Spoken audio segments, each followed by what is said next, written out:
ஆணவ படுகொலைக்கு எதிராக தனி சட்டம் இயற்றப்படும் அப்படின்னு நவம்பர் 20, 2018 ஸ்டாலின் சொல்லியிருந்தாரு. மனித உறவுகளோட மனிதாபிமான உறவுகளோட சாதிதான் உங்களுக்கு எல்லாம் முக்கியமா அப்படின்னு கேட்டிருந்தாரு. ஆனா கடந்த ஜூலை மாசம் ஆணவ படுகொலைக்கு எதிராக தனி சட்டம்லாம் தேவையில்லை அப்படின்னு சட்டமன்றத்திலே அவர் சொல்லியிருக்காரு.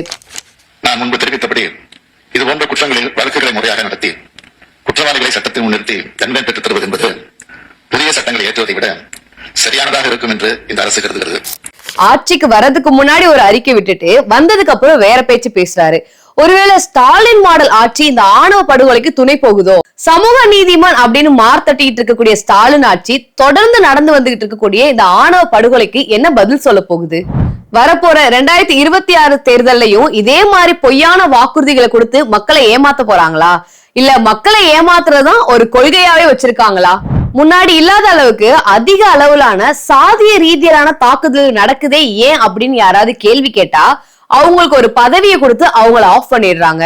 இதெல்லாம் ஒரு சட்டமா?